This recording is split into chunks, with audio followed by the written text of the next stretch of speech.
So let's talk about what just happened in the most quietly devastating way possible. Kendrick Lamar's Not Like Us just became the longest-running diss track in Spotify Canada chart history. 581 days. That's a year and 7 months of people waking up, opening Spotify, and choosing to listen to Kendrick dismantle someone's entire existence. But here's the part that makes this absolutely nuclear. The record it broke? That was Drake's back-to-back.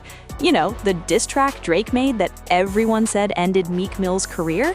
The one that was supposed to be untouchable. The one that cemented Drake's reputation as someone you don't want to beef with. Welcome to Celebrity Rap Life, where the spotlight never fades, comebacks are built from chaos, and every headline tells a deeper story. Like, subscribe, and stay locked in. Kendrick just took that record, in Canada, Drake's home country, and he's been holding it for over a year and a half. Let that sink in for a second. This isn't just breaking a record. This is psychological warfare operating on a level most people don't even realize is happening.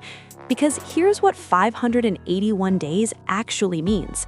Not Like Us didn't just go viral and fade away like most diss tracks do.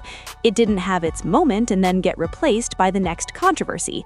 It became part of the culture. It became background music to people's lives. It became the track they kept coming back to, day after day, for almost 2 years.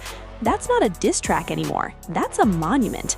And the fact that it specifically beat Drake's record in his own country, no less, that's the kind of irony that would make a Greek tragedy author slow clap.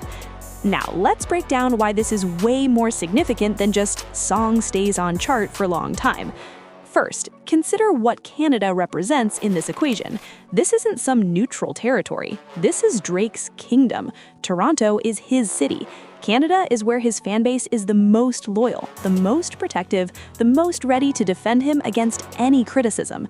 And even they, especially they, couldn't stop streaming a track that's fundamentally about how Drake isn't who he pretends to be. Think about what that means psychologically. Drake's own people, in his own country, chose Kendrick's version of the story.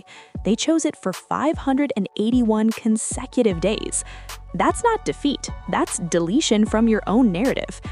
Diss tracks usually follow a pretty predictable pattern. They drop, they create chaos for a few weeks, maybe a month if they're particularly brutal, and then the culture moves on. People get bored, new drama emerges, the beef becomes old news. Not Like Us said, nah, I'm staying right here, and just refused to leave. Like that one person at a party who's still there at 4 a.m. when everyone else went home. Except instead of being annoying, they're the only reason anyone remembers the party happened. 581 days means this track survived multiple album cycles. It survived new releases from both artists. It survived the entire industry trying to move on to the next thing. It survived trend cycles, viral moments, breaking news, and every possible distraction the internet could throw at it. And it's still charting. If you're starting to realize this might be the most savage long game anyone's ever played in hip-hop history, you need to subscribe right now, because the implications of what just happened are going to echo through the industry for years to come, and you're going to want to understand exactly how we got here. Now, here's where things get really interesting from a numbers perspective. Spotify charts aren't just about first-week streams or initial hype.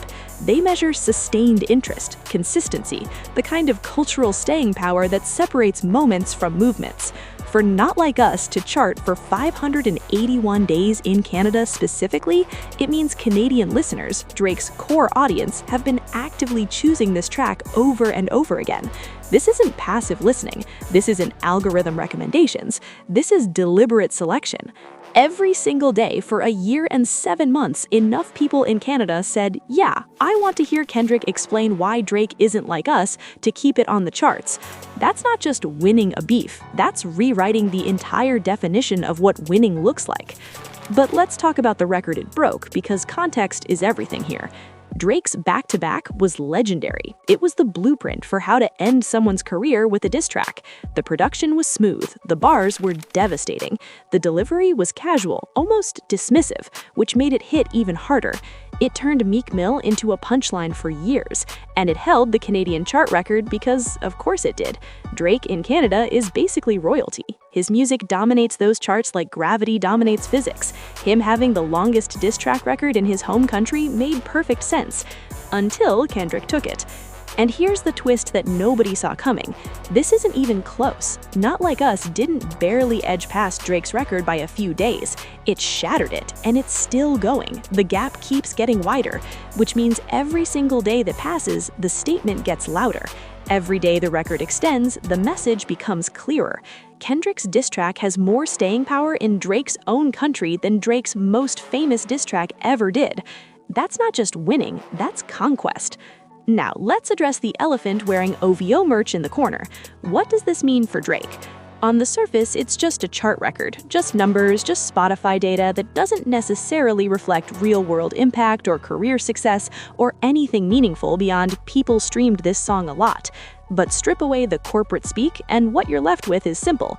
Drake got out-disrespected in his own country for over 580 days straight, and there's literally nothing he can do about it except watch the number keep climbing. You can't respond to a chart position, you can't diss track your way out of streaming data, you can't bar-for-bar battle statistics. The only response is silence, and silence in hip-hop is basically admitting defeat. So Drake's stuck in this absolutely brutal position where addressing it makes it bigger and ignoring it makes it look like he can't respond. Checkmate executed in slow motion over 581 days. Here's what makes this particularly devastating from a legacy perspective.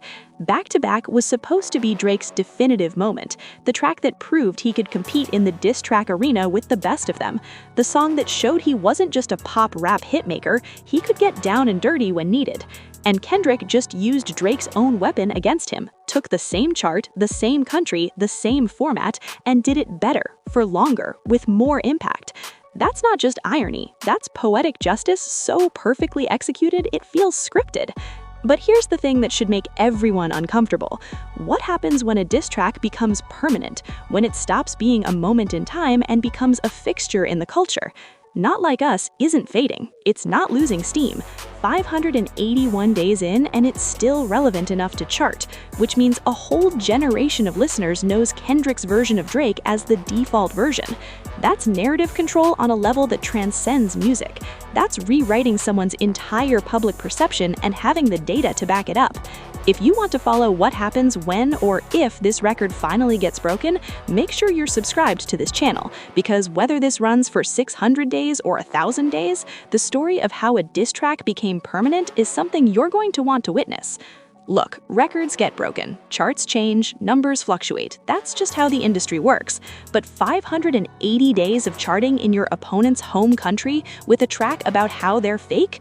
That's not a record, that's a legacy. And every day it continues, that legacy gets a little more permanent. Drake's Back to Back was devastating in the moment. Kendrick's Not Like Us is devastating forever. The difference? One was a knockout, the other is a slow execution that refuses to end. 581 days and counting. The question isn't whether Kendrick won anymore. The question is how long he's going to keep winning. And based on the data, there's no end in sight.